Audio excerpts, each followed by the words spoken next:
Hello and welcome to Spotlight on Jackson County. We are going to be talking to a very interesting man today. And with that, I'm just going to introduce him. He is Detective Darren Versiga with the Pascagoula Police Department. Darren, welcome to Spotlight on Jackson County. It's so good to have you here. Thank you. Glad to be here. In our conversation before we started the show, this is a 16-year-old girl who disappears in 1975. Yes. And you take up the case in 2010 again? 2010, in January 2010, I picked up the case. And tell us about the case and what's going on since you picked it up. Well, Janie Sanders was a 16-year-old student at Carmer Middle School.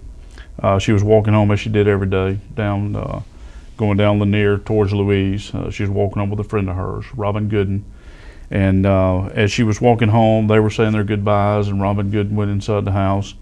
And as she continued on to Lanier, or to Louise Street, at some point she was picked up at that location. We at first believed it was a red Mustang, and as I was talking to you, we now believe that that was incorrect information, that there was a red Mustang that had been in the area honking at the little girls and beeping the horn at them and waving at them, and we think that was a different day. What we're concentrating now on is a blue El Camino, and we base that on where she was found in Grand Bay, Alabama, within about 45 minutes of her abduction. This blue El Camino was seen coming off of a road that she was ultimately found on. And so now we're concentrating a lot of effort on this blue El Camino. That's amazing. You from the time she was abducted until the time she was found was 45 minutes? Roughly about 45 minutes, and probably a little, it's probably not quite 45 minutes. She was abducted at 3:30. We know that when you walk the distance from the school, and FBI back in '75 did this, and we've done this to this day. When the bell rings at 3 o'clock at Carmer, you go to your locker, as the statements suggest, fiddle around with your locker, get your books, put up books or whatever, start to leave. We took the same path that she walked, and it would have took 25 minutes to walk that distance. So at 3:05, they estimated she left the school. It takes 25 minutes to walk the distance. Now you're at roughly about 3:30. She was found deceased at about, the coroner estimates, or the pathologist estimated her time of death was 4:05, and the game warden pulled up there at 4:45 or 4:15. I'm sorry, and that's when he found the body, called it in, and then everybody gets out there, and by 4:45, they're collecting evidence and stuff such as that. And so the estimates, there's a very short window there. Yes. The distance it takes to drive from where she was abducted to where she was dumped off is 28 minutes. So you take that 28 minutes out of the drive, you have to, along that path from Pascagoula to Grand Bay, Alabama, on Grand Bay Wilmer Road, which is almost to Airport Boulevard. She was dumped in the woods there. Somewhere along that path, you can't deviate much from that path, or you can't make the time. 4:05, you just can't not make that time.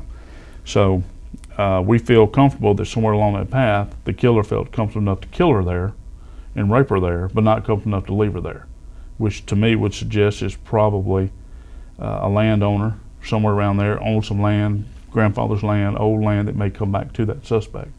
So they had to dump her somewhere else.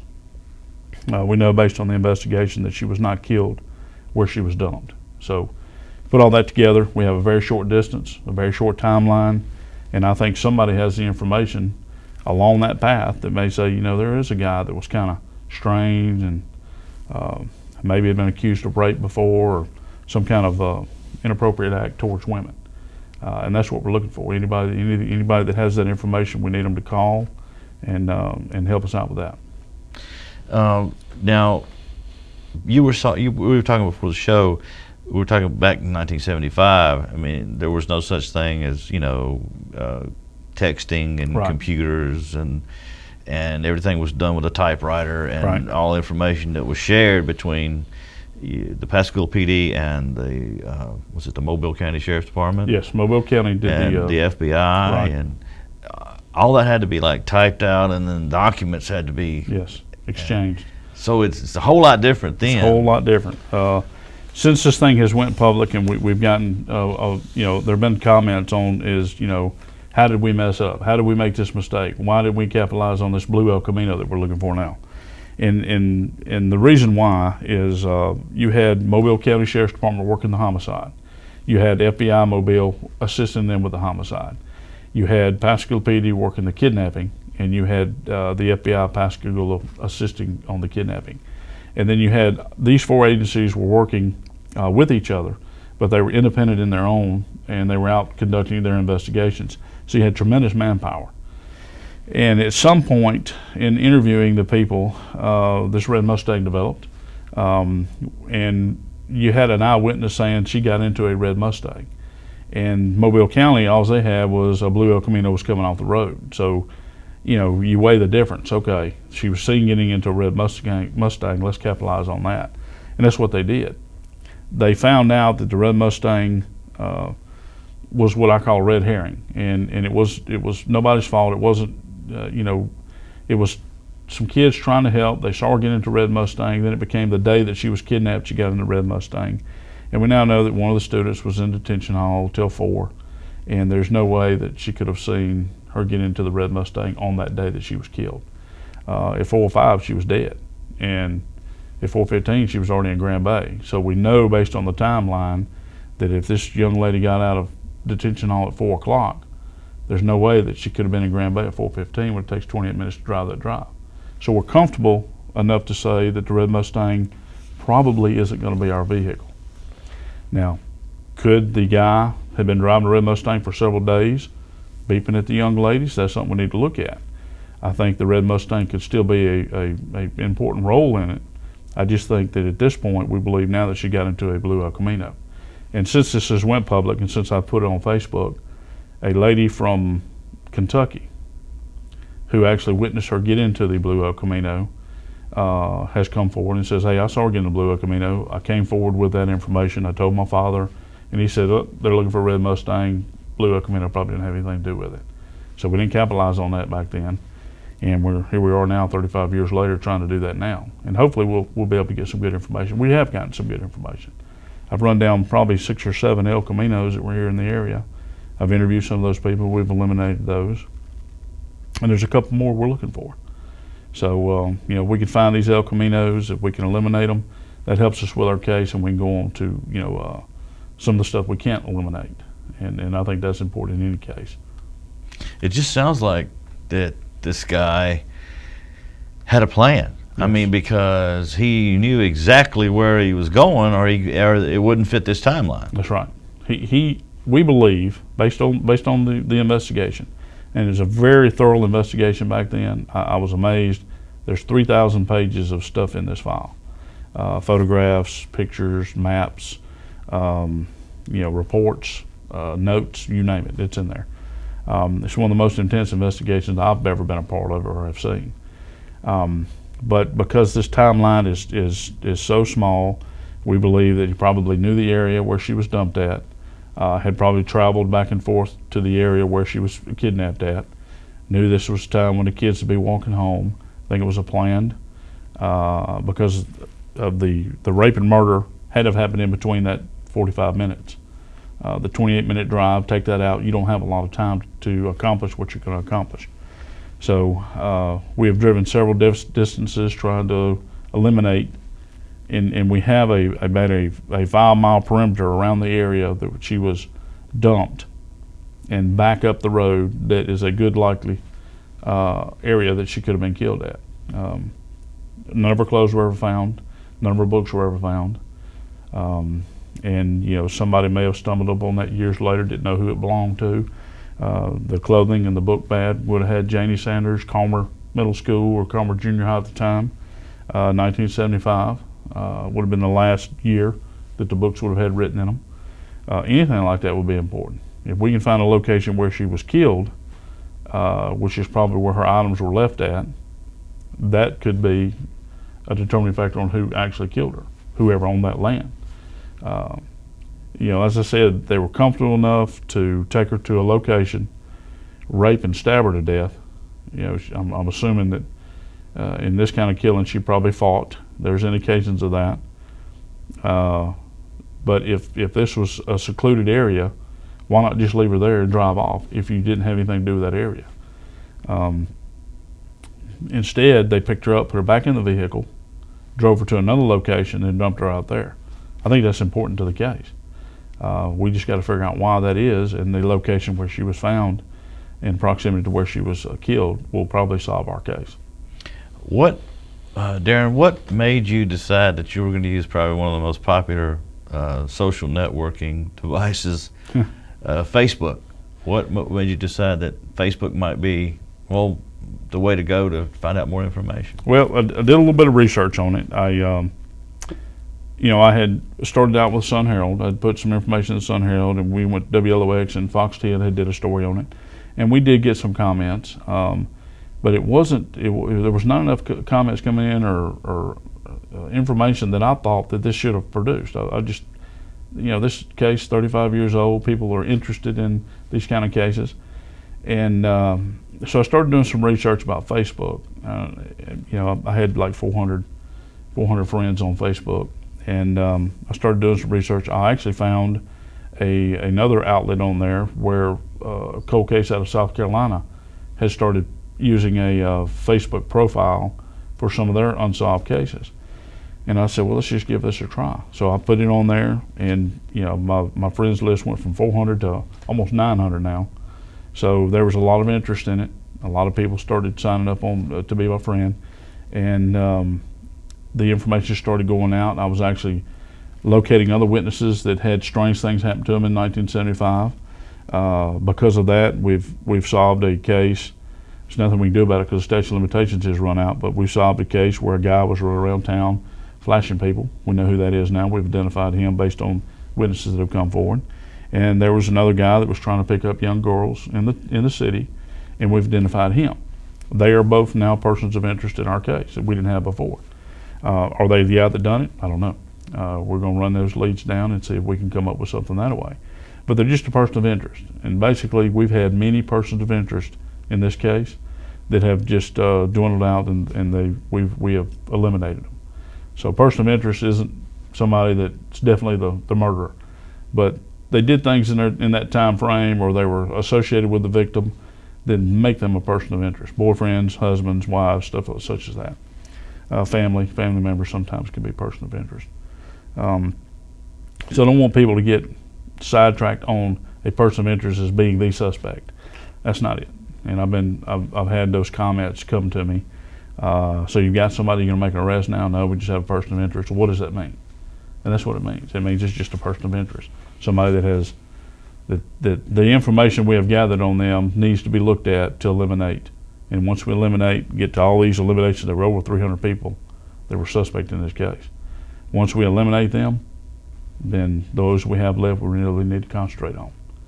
So it's amazing that you're using Facebook, and you say that there are some other agencies, police agencies, that are using Facebook. Yes, there's a outfit called SLED, which I don't remember exactly what SLED means, but it's out of South Carolina, and they have all of their cold cases and some other cities, states' cold cases on their website. And it's SLED. You can go there and you can pull it up. And I have sent our information to that site for them to look at. They're basically a bunch of retired law enforcement personnel that overlook some of these cases. They look at them and they dissect them, and then they go, hey, this is something you didn't do on this, or this is something we might suggest to you.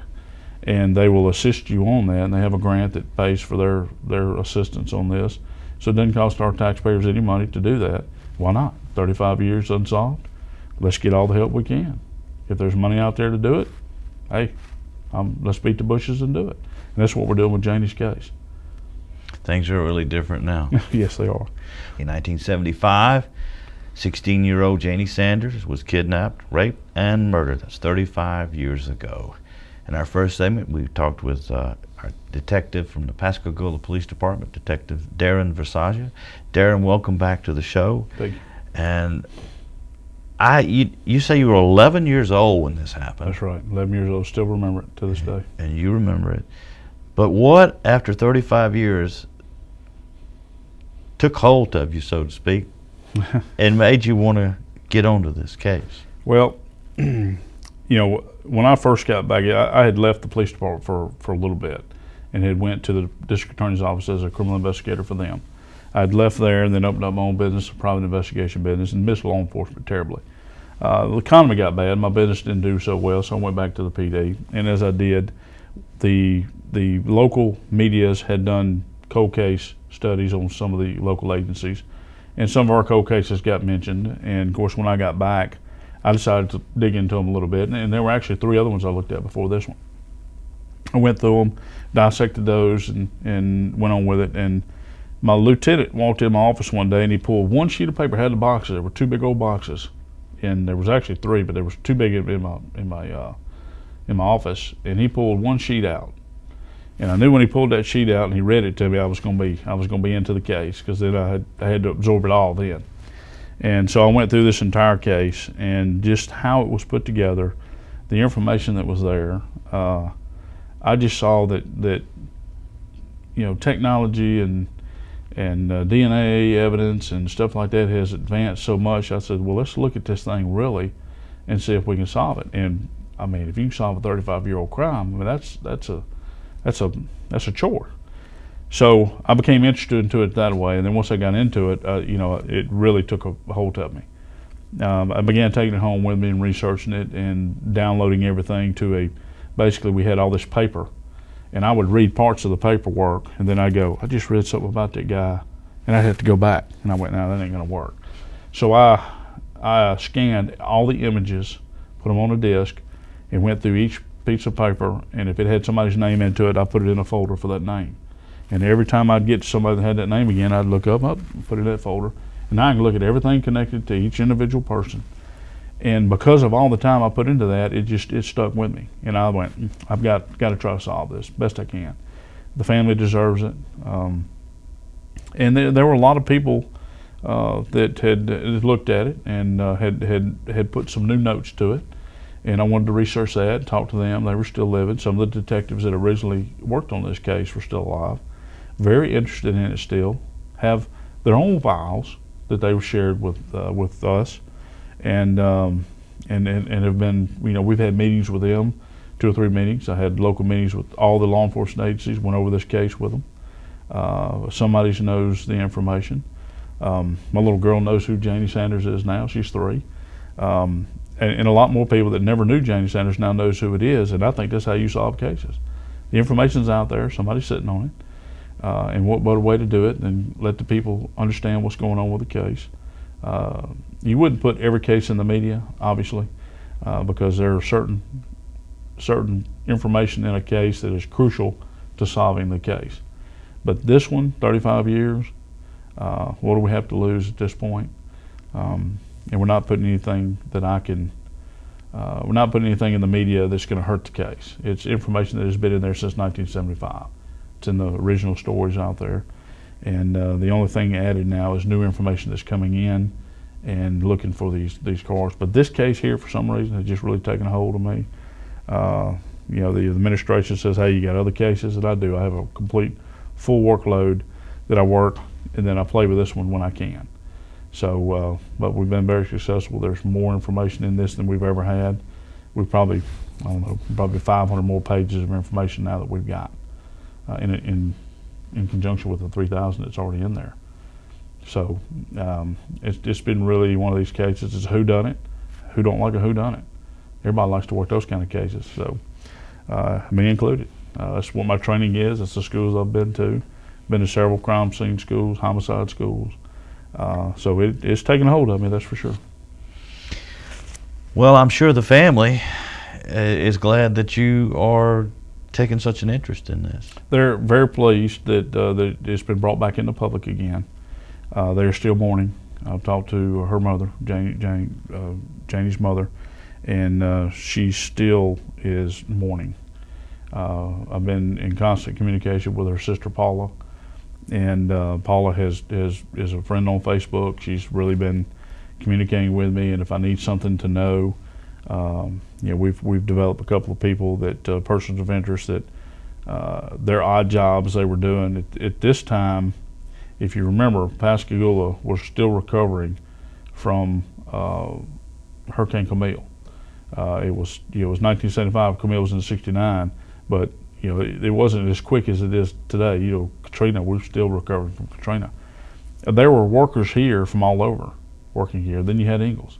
Ingalls had what, 25,000 people working at the there. time, yes. So you had an influx of people from all over at Ingalls, and then you had construction people from all over. And two of the main people, or two of the people of interest now that I'm looking at, were from other locations. And we're looking at them. Don't have anything concrete to say they did it yet, but at least have to eliminate them now because they've been added to the file. So that's what we're doing now, is going through all the suspects again and eliminating and putting to the side the ones I can't eliminate. And there are some that I've talked to that don't want to talk about the case. Nope, I'm not going to talk to you about it. Hang up on me. Well, I want to take a look at them again. In 1975, some people were really, I guess, run through the ringer, sort of say. I mean, they had Mustangs. They sold their Mustangs. Law enforcement followed them, sat up on them. And I've had some of that. But the majority of people really want the case looked at, and they've been very cooperative. But a few, I've cock an eyebrow at them and say, okay, I need to look at this one a little bit harder. I can't eliminate him yet. If they would just be forthcoming, I could probably eliminate them. So I have to go different means to do that. We were talking during the break, and it is still possible to retrieve DNA. Yes. After 35 years. Yes. I didn't think it would be. But DNA has come so far, touch DNA. But what I did is I said, well, there's got to be some research out there where this has been done before, where a body has been in the ground so long and has been exhumed, and they've recovered DNA, and they did. And they did this on the Albert DeSalvo case, which is the Boston Strangler. Mary Sullivan was one of the last people that was killed that was attributed to that crime. She was killed in 1964. They exhumed the body, and they were able to find semen on her. She was completely skeletonized, but the clothing still had it on there, and they were able to extract that, and they got 2 different male DNAs off of that, and they were able to link it to a Caucasian male and an Asian male on the DNA. And I was intrigued with that. I just couldn't believe, after being in the ground, since 1964, that they were able to still retrieve that. Because Janie was recovered so soon after her murder, and she went straight to the crime lab, and they did the autopsy, and then she went straight to the funeral home. We have the same scenarios put in place with Mary Sullivan as with Janie. And so what we're hoping for is that that if we can exhume the body, that if the parents and they've given us a go ahead, and we're trying to see if that's going to be feasible for us to do that now. After Katrina, there's a lot of water came in through here. We're not sure that where she's buried at would be, it hadn't been compromised, and we don't want to do this. It's going to be a last resort, but it could be done. Very, very interesting. Yeah. That after 35 years you could retrieve it. Yes, been done. There are other cases that they have that haven't been in the ground so long that they have done this with, and they've been able to have some success with it. How close are you, do you think? I mean, do you think you've narrowed some of the suspects down, or have you made a lot of progress, or are you just trying to gather more information? What's the status right now? Well, with any case, when you're trying to weed out suspects, you're going to develop new suspects, especially 35 years. And it would have helped have, 35 years for some of these people to have been interviewed, and some were. Some of them have been eliminated. Some of them are deceased, and we may never eliminate those. There was one guy that, in this case, that somebody came forward and says they admitted it. He was a bad guy. He died in prison. We're looking at him. We don't think there was any truth to that based on timeline and information that he gave the young lady that told us this. And that information came in 1986, that this guy had said he had killed her. But when we go back and really interview the people, they didn't say they killed her, they killed a girl. And so now you've got, okay, well, now we're getting off from the subject now. They didn't say that they killed Janie Sanders, they just said they killed a girl. And it may have. And it could have been one that's already been solved, or maybe they're using it to scare tactic kind of a thing. But the suspects, there have been so many that have been eliminated, and we've eliminated based on vehicle information, where they lived at the time. Northrop Grumman or Ingalls at the time has been very helpful in giving us old time cards. They've got all that stuff still. We went down and saw where some of these suspects were actually working at the time, or had clocked in and clocked out later on. So that's some of the ways we've been able to eliminate it. Tremendous amount of work has taken place on a 35-year-old case. It's the only way to solve it. That's it. Got to work it. And you're using Facebook, the social media site, and it's helping you tremendously. We've got just a couple of minutes left in the show. Okay. And I want to get the information out there that if anyone out there who's watching this show has any information, how can they contact you? Can they get on Facebook and search for your name? Yes. You can search my name, Darren Versiga. On Facebook, you've got my email address, you've got my telephone number, you've got, you can actually email me on Facebook. Facebook has a message center on there. You can do that away, or simply call the Pascagoula Police Department. You can call 2 numbers, 762-2211 or 938-6682, which is a direct line to me. And I'll entertain any information. Now, I've gotten some in that doesn't have anything to do with the case, but I need the information to eliminate other things. And here's been one of the biggest things that I know that have come while I've been reinvestigating this is, and I'll give you a good example. We were looking for a particular car, the blue El Camino. And I called an individual after going around the world interviewing several people. They said, look, you need to talk to this guy. Oh, okay. So I called this guy up. And I'm talking to him about this car, and he says, I saw this when it first came out, when you put this thing in the Sun Herald. And he said, I was going to call you then. But I thought, the information I got probably ain't going to help you none. And I just really don't want to do that. I just didn't want to give you any bad information. That's the wrong way to look at it. What I need to do is everybody to call me with this, whatever information it is. I don't care how small it is. If it throws me off, it throws me off. That's what an investigation is. I need all the information. There's one person out there that has the information that could solve this whole case. And they need a sign. Here's your sign. Please give me a call. It's time to give me the information. Let me solve the case and bring Janie to rest, as well as her family. Her family's still suffering. Yes, they are. And it's a tragic thing to lose a child under any circumstance. Correct. But under this circumstance, it is traumatic to lose a child. And if anybody can help, please get in touch with Detective Darren Versiga on Facebook. Call the Pascagoula PD. If you go to Facebook, he's giving you all kind of ways you can get in touch with him. If you have just a small tiny piece of information, please contact Detective Versiga for Janie's and her parents and her family's sake. Yes, please. Darren, thank you for coming on the show. I Thank really you. do appreciate it. It's been extremely interesting. Thank you. And anytime you need our help here at WKFK, please come back, and we'll be glad to help you in any way we can. All right. Thank you so much. Thank you. All right. And thank you for watching this edition of Spotlight on Jackson County. If you can help, please do it.